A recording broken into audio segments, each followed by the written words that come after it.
The wedding night air tasted of champagne and lies. Alexander Montrose stood on the balcony of his penthouse, a city sprawling beneath him like a kingdom he'd built with his own hands. Behind him, through the glass doors, his new wife moved through the rooms like a ghost, her white dress trailing across marble floors. He hadn't wanted this.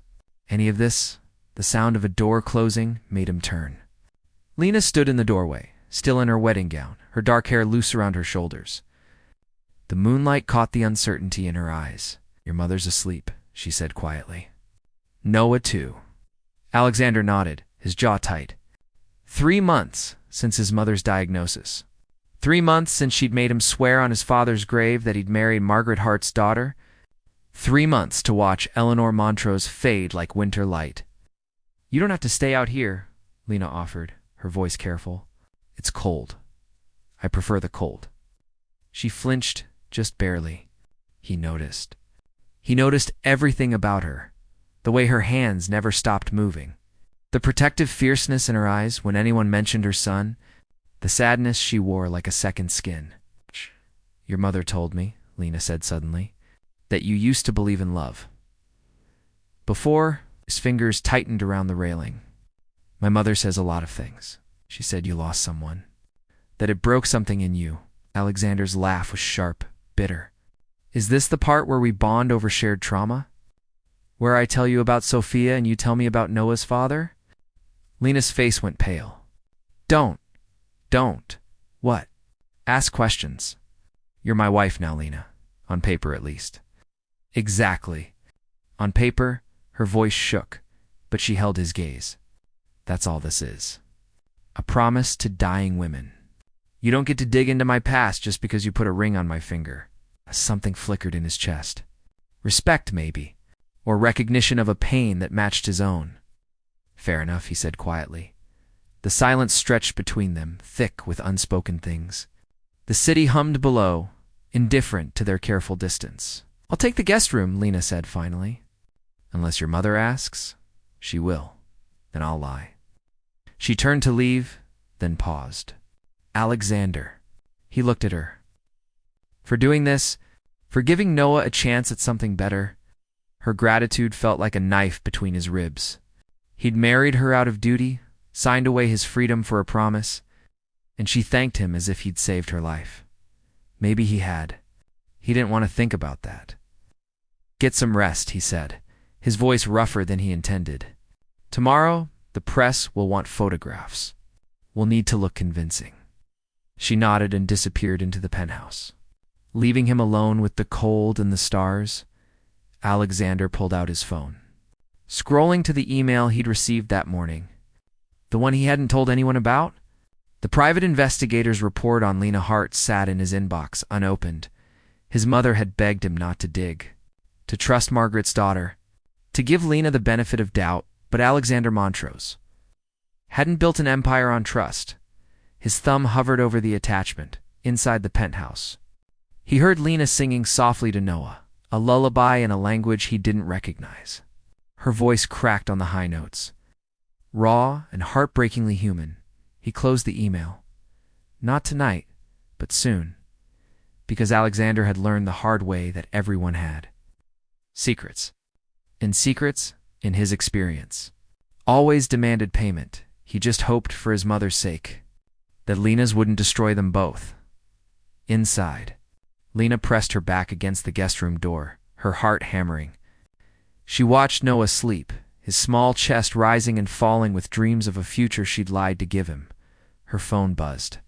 A blocked number. The text message made her blood run cold. "Mrs. Montrose now? How noble. Does he know what you really are? Tick-tock, Lena. 3 months until the truth comes out. Unless you pay." Her hand shook as she deleted the message. The wedding ring felt like a noose on her finger. She'd married Alexander Montrose. To escape her past, she'd never imagined her past would follow her here. 6 weeks into the marriage, Alexander opened the email. His office overlooked Manhattan. Glass and steel and the illusion of control. The private investigator's report loaded slowly. Each page a betrayal of the promise he'd made to his mother. Eleanor was sleeping more now, The cancer had spread to her bones. She had maybe 2 months left. She kept asking if he'd fallen in love yet. He kept lying. The first page was standard. Lena Hart, age 28.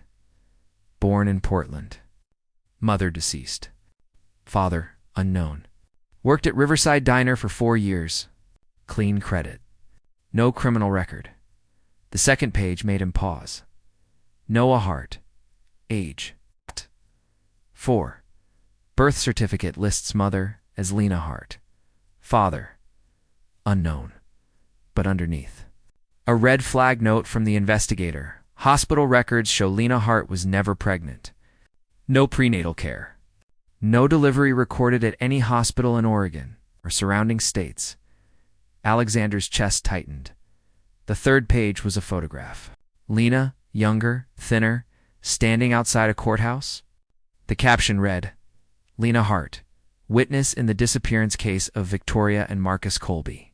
2020. He clicked the attached article. Local couple vanishes, nanny. Questioned. His blood went cold. The office door opened. Lena stood there, Noah's hand in hers. She wore jeans and a sweater, her hair tied back. No makeup. She looked impossibly young. Your assistant said you wanted to see us. Her smile was tentative. Noah wanted to show you his drawing from school. Alexander closed his laptop so fast it nearly cracked. Not now. The smile died on her face. Noah's grip on her hand tightened. Oh, I'm sorry. We should have called first. She started backing toward the door, her cheeks flushed with embarrassment. She stopped. He stood, his mind racing. Every instinct screamed to confront her, to demand the truth. But his mother's voice echoed in his head. Give her a chance. Trust her the way Margaret trusted me. Tomorrow night, he said carefully. I'm hosting a charity gala. I need you there. As my wife. Her eyes widened. Alexander, I don't think that's a good idea. I'm not exactly comfortable with that world. You're a Montrose now. You don't have a choice. The words came out harsher than he intended. Noah looked up at his mother, confused by the tension crackling between the adults. Lena's jaw tightened. Fine, but I'll need a dress. It's handled. She nodded once, then knelt beside Noah. Come on, sweetheart.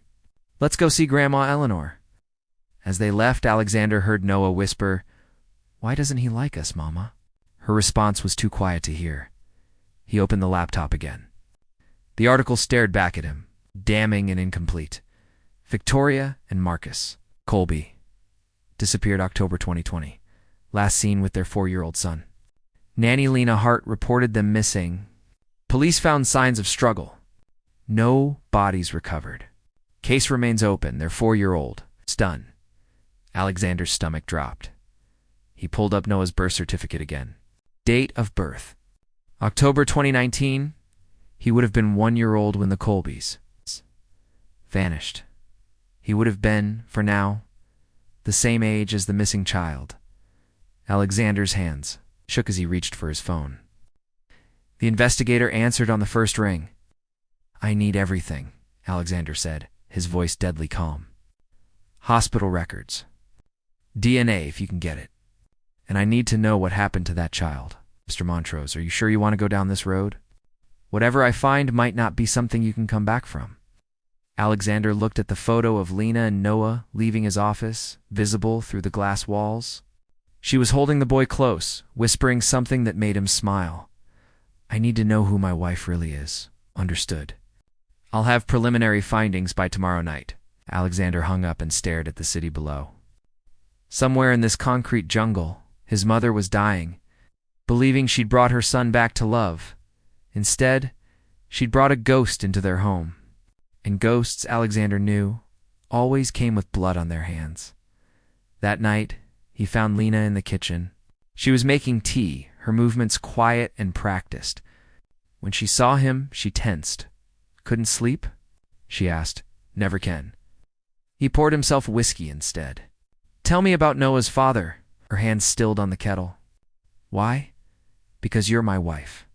Because I deserve to know. She turned to face him, and for the first time since their wedding, he saw real fear in her eyes. He's dead, she said flatly. Car accident. Before Noah was born. That's all you need to know, is it? The question hung between them like a blade. What are you really asking me, Alexander? He took a step closer. Close enough to smell the lavender soap she used. Close enough to see the pulse hammering in her throat. I'm asking if I made a mistake. If my mother made a mistake. Tears welled in her eyes, but she didn't look away. Your mother saw something in me worth saving. I don't know if you'll ever see it too. But Noah and I, we're not here to hurt you. Then what are you here for? Survival, she whispered. Just like you. Before he could respond, she grabbed her tea and walked out. Leaving him alone in the kitchen with his whiskey and his doubts, upstairs, Lena locked herself in the bathroom. Her hand shook so badly, she nearly dropped her phone. Another text from the blocked number. Tomorrow night, the gala, I'll be watching. Tell him the truth, or I will. You have 24 hours. She slid down the wall. Pressing her fist against her mouth to muffle the sob Noah wasn't hers. But he was the only good thing she'd ever protected.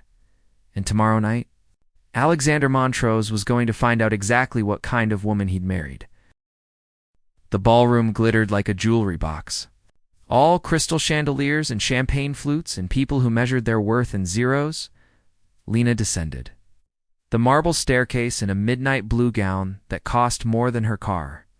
Every eye turned. Every whisper started. That's her. The waitress he married. The single mother. What was Eleanor thinking? Alexander waited at the bottom of the stairs, devastating in his tuxedo. When he offered his arm, his grip was iron. Smiled, he murmured against her ear. You're a Montrose now. Act like it. She smiled. It felt like glass cutting her face. They moved through the crowd like sharks in water, his hand never leaving her waist. Possessive. Controlled. To everyone watching, they were the perfect couple. Only Lena felt the rage vibrating beneath his touch. Mr. Montrose. A silver-haired man approached, champagne in hand. Congratulations on your marriage. Though I must admit, we were all surprised. Life is full of surprises, Senator. Alexander's smile was razor-sharp. My wife has taught me that. The senator's eyes raked over Lena, assessing, dismissing. And the boy? I hear you've taken on quite the responsibility. Lena's jaw clenched. Noah's family, Alexander said, his voice dropping to something dangerous. Anyone who suggests otherwise can leave. The senator paled and excused himself. When they were alone, Lena whispered, You didn't have to do that. Don't mistake that for kindness. I protect what's mine. He steered her toward the bar, even when I don't trust it. Before she could respond, a woman's voice cut through the noise. Lena Hart, or should I say Lena Montrose? Lena's blood turned to ice. The woman was elegant, mid-40s, with predator eyes and a smile that promised destruction. She wore red like a weapon. Detective Sarah Chen, the woman said, extending a hand. Retired now, but I never forget a face. Alexander's grip on Lena's waist tightened. Should my wife know you, detective? Oh, we've met. Haven't we, Lena? Chen's smile sharpened. Portland, 2020, the Colby case. Oh? The ballroom spun. Lena couldn't breathe. I don't know what you're talking about, she managed. Don't you? Chen pulled out her phone, swiping to a photo. Victoria and Marcus Colby disappeared 4 years ago. Their son vanished with them. She looked pointedly at Lena. You were their nanny. The last person to see them alive. Alexander's hand dropped from Lena's waist. The absence felt like abandonment. What is she talking about? His voice was deadly quiet. Lena's throat closed. The walls pressed in. Every nightmare she'd run from was happening in a room full of Manhattan's elite. I found them, she whispered. I found the blood. I called the police. I didn't take anything. I didn't do anything wrong, except keep their son, Chen said softly. The words detonated like a bomb. Alexander stared at Lena, and she watched something die in his eyes. Trust. Hope. Whatever fragile thing had been growing between them. Noah, he said, his voice hollow. Noah is the Colby child. No. Lena grabbed his arm, desperate. It's not like that. Alexander, please, let me explain. He yanked away from her touch. Explain what? That you kidnapped a child? That you've been lying to me since the day we met? That my mother died believing in you? Your mother's alive, Lena choked out. And she knew. Eleanor knew everything. The confession shattered what was left of his composure. Chun's smile widened. How delicious. Shall I tell him? Or will you? Lena's vision blurred with tears. Around them, guests had stopped pretending not to watch. Phones were out. Cameras were recording. The Colbys were monsters, Lena said, her voice breaking. They hurt him. I saw the bruises. The burns. I reported it, but they had money, connections. No one believed me. Then one night I came to work and found them gone. Blood on the walls. Noah locked in a closet, terrified. So you took him, Alexander said, his disgust palpable. You stole a traumatized child and ran. I saved him. Lena's voice cracked. I gave him a life. I loved him when his own parents wanted him dead. And yes, I ran, because staying meant watching him get ripped away by a system that failed him once already. You had no right, Alexander said, and the coldness in his voice froze her soul. Whatever they did, you had no right to play God. Your mother disagreed. Lena straightened, even as her world collapsed. Margaret knew. She helped me disappear. And before she died, she told Eleanor everything. That's why Eleanor wanted this marriage. Not to save me. To protect Noah. The truth hung in the air like smoke. Alexander looked at her, really looked, and saw a stranger wearing his ring. Get out, he whispered. Take the boy and get out of my house. Alexander, please just listen now. The ballroom went silent. Lena stood there, her midnight blue gown suddenly too heavy, her borrowed life crumbling. She removed the ring from her finger, the one she'd worn for 2 months, and placed it on the bar. Noah isn't a kidnapping victim, she said quietly. He's a survivor. And so am I. I'm sorry your mother didn't tell you the truth. I'm sorry I wasn't brave enough to tell you myself. But I'm not sorry for saving that little boy's life. She turned and walked through the crowd, their phones flashing like lightning, their judgment a weight on her shoulders. Behind her, Alexander stood frozen. The ring glinting on the bar like an accusation. Detective Chen sipped her champagne. Well, that was entertaining. Did you come here to destroy her? Alexander asked, his voice raw. I came to close a case. Chen set down her glass. The Colbys were criminals, Mr. Montrose, arms dealers hiding behind a perfect family facade. We found their bodies 6 months ago, execution style, killed by their own partners. If Lena had stayed, she and that boy would be dead too. The words hit him like bullets, so she saved his life. Multiple times, from what I can tell. She's not a criminal, Mr. Montrose. She's a mother. Chen straightened her jacket. The question is, what kind of man are you? She left him standing there, the ballroom buzzing around him, his world rewritten in blood and lies and a truth he'd refused to see. Upstairs in the penthouse, Lena packed with shaking hands. Noah slept through it all, innocent and whole. Her phone buzzed.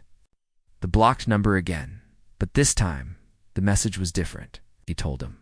Good. Now run, Lena, because the people who killed the Colbys, they're looking for their money.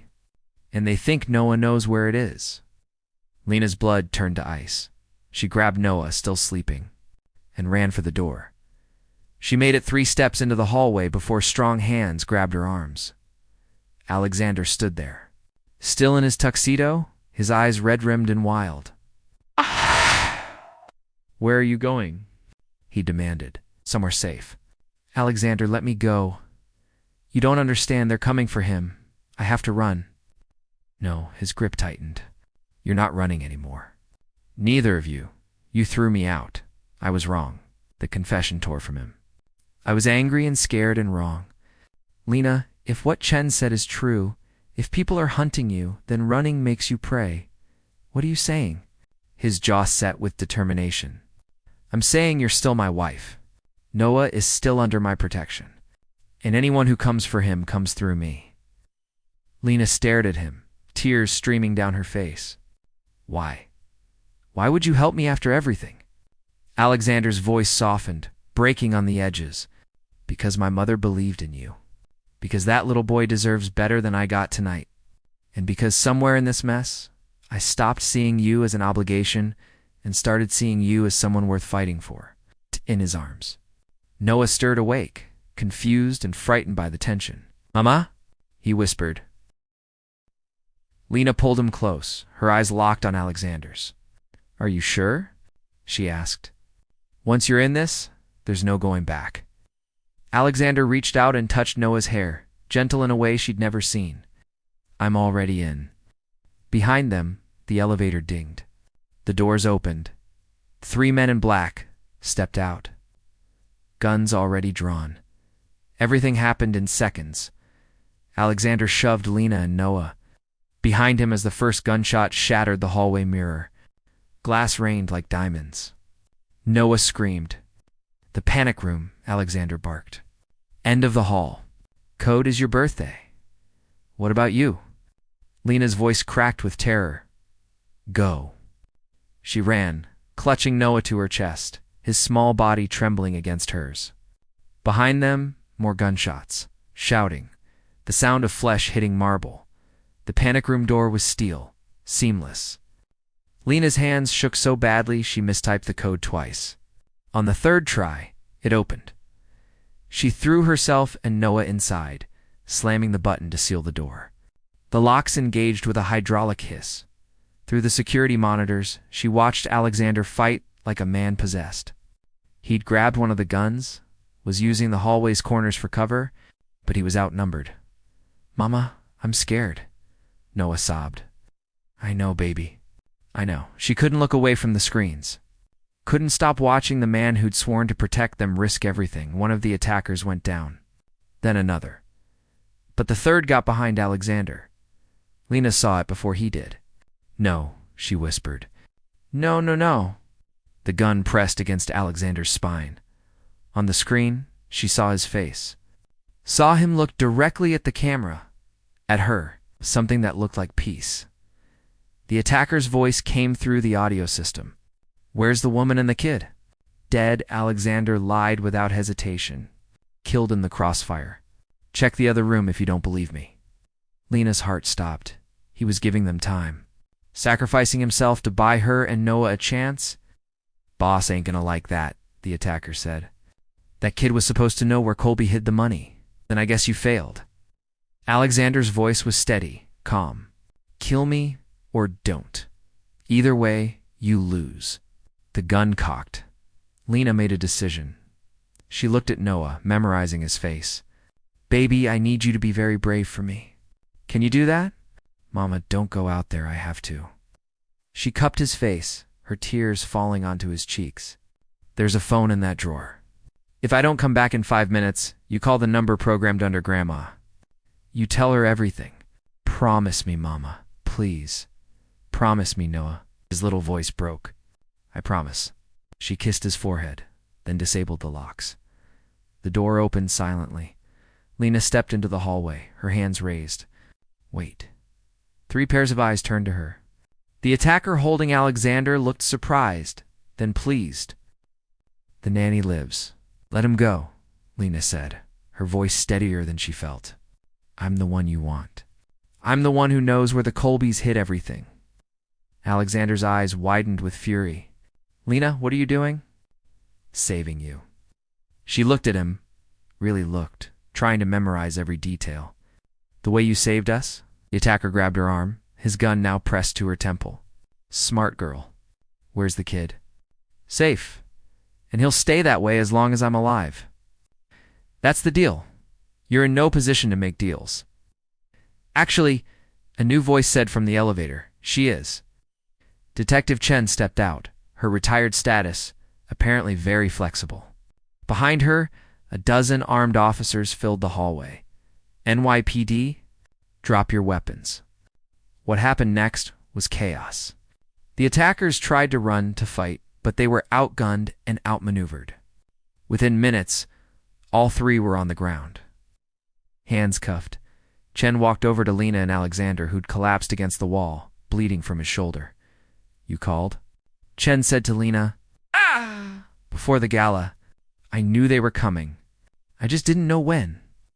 Lena knelt beside Alexander, her hands shaking as she pressed them to his wound. "I'm so sorry. I should have told you everything from the beginning." "You would have." Alexander winced, then caught her hand. "If I'd been someone worth telling..." Chen cleared her throat. "The Colbys hid $15 million in unmarked bills. These gentlemen wanted it back. They've been tracking you for 3 years, Lena, waiting for you to lead them to the money or the kid." "I don't know where the money is," Lena said. "I never did." "I know. But Noah might." Chen's expression softened. "The Colbys used to play a game with him. A treasure hunt. They'd hide things and make him find them. We think that's where the money is. Hidden in places only a 4-year-old would remember." Alexander struggled to sit up. "You're not using that child as bait? You don't have to?" "These 3 were the last of the Colby operation. With them in custody, the case is closed. Lena and Noah are free." Chen looked between them. "The question is, what happens now?" Before either could answer, small footsteps echoed in the hallway. Noah stood there, tears streaming down his face, clutching the emergency phone. "I thought you were dead," he sobbed. Running to Lena. "I thought you both were dead." Lena caught him, holding him so tight he squeaked. "We're okay, baby. We're all okay." Noah pulled back, then did something that stopped everyone's heart. He walked over to Alexander, who was still bleeding on the floor, and threw his small arms around his neck. "Thank you for protecting my mama," Noah whispered. Alexander's composure, the wall he'd built around his heart for 5 years, cracked wide open. He wrapped his uninjured arm around the boy and closed his eyes, something breaking and rebuilding inside him all at once. "Always," he murmured. "I'll always protect you both." When the paramedics arrived, Lena rode with Alexander to the hospital. Noah fell asleep in her lap, exhausted from fear and adrenaline. In the ambulance's quiet, Alexander reached for her hand. "I know you lied," he said softly. "I know this marriage started as a transaction. But somewhere between the wedding and tonight, something changed. Alexander, don't. You're in shock. You're hurt. I'm clear-headed for the first time in years." He squeezed her fingers. "You could have run. You could have saved yourself and Noah and left me to die. Instead, you walked into gunfire. You would have done the same." "Yes," his eyes found hers. "Because I love you." The words hung in the sterile air, impossible and true. Lena's breath caught. "You barely know me. I know you fight for the people you love. I know you're terrified of being vulnerable, but you do it anyway. I know that when you smile at Noah, it's the most real thing I've ever seen." His voice dropped. "And I know that for the first time since Sophia died, I want to wake up tomorrow. Because tomorrow means seeing you again." Tears spilled down her cheeks. "I'm damaged, Alexander. I'm a mess. I have a past that won't stay buried, and a son who isn't mine, and trust issues that could fill a warehouse." "Good." He smiled, tired and genuine. "So am I. Maybe we can be damaged together." She leaned down and kissed him. Soft and desperate and full of promises neither of them knew if they could keep. When they pulled apart, she whispered, "Your mother would be proud of you." His smile faded. "My mother, is she?" Lena's expression said everything. Alexander closed his eyes, grief and relief washing over him in waves. Eleanor had died that afternoon, peacefully. In her sleep, she'd kept her promise to Margaret, and in the end, so had he. 6 months later, spring came to Manhattan like a promise kept. The cemetery was quiet except for the sound of wind through cherry blossoms. Alexander stood before 2 graves now, his mother's beside Margaret's. Just as Eleanor had requested, Lena and Noah stood with him. The 3 of them a unit forged in fire and secrets, and the kind of love that doesn't ask permission. "Grandma Eleanor said she'd wait for my other grandma in heaven," Noah said, placing flowers on both stones, "so they can be best friends again." Alexander's throat tightened. "I think she'd like that." Noah looked up at him with eyes that held too much wisdom for 5 years old. Do you miss her? Every day. Me too. Noah slipped his small hand into Alexander's larger one. But at least we have each other now. Lena watched them, her heart breaking and healing all at once. In 6 months, everything had changed. The media storm had passed. The legal battles were won. Noah's adoption was finalized, his name officially Noah Hart Montrose. And somewhere between the grief and the healing, between the nightmares and the therapy sessions and the slow rebuilding of broken things, she and Alexander had fallen in love. Not the fairy tale kind. The real kind, messy and imperfect, and worth every scar. As they walked back to the car, Alexander's phone buzzed. He glanced at it, then smiled. The foundation is officially approved. The Margaret and Eleanor Home for At-Risk Children opens next month. Lena squeezed his hand. They would have loved that. It was your idea. It was their legacy. She paused, then said softly, Alexander, there's something I need to tell you.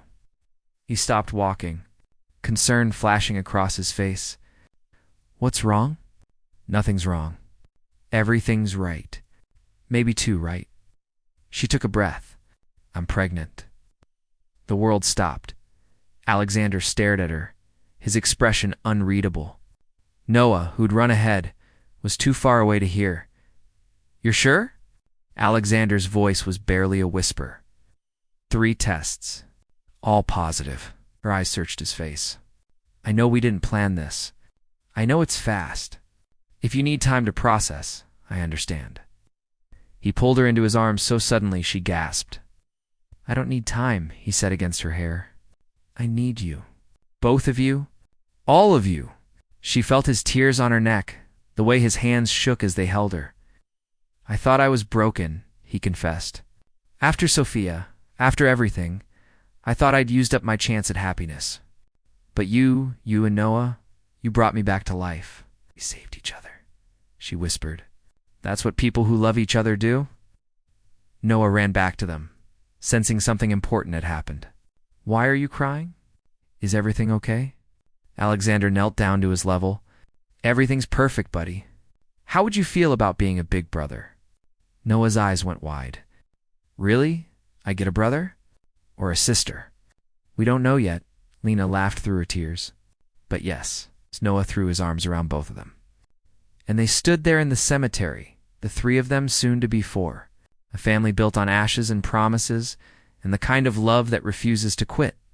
That night, Alexander found Lena on the penthouse balcony. The same place they'd stood on their wedding night. The city glittered below them, indifferent and eternal. I never thanked you, he said, joining her in the darkness. For what? For walking into my life when I'd given up on living? For seeing past the walls I'd built? For loving me when I didn't deserve it? He turned to face her. For keeping my mother's promise better than I ever could.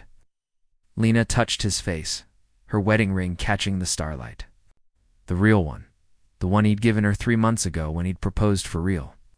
Not out of duty, but out of desperate, terrifying love. You deserved it all along, she said softly. You were just too hurt to see it. He kissed her then, slow and deep. Tasting salt from tears, neither of them had known they were crying.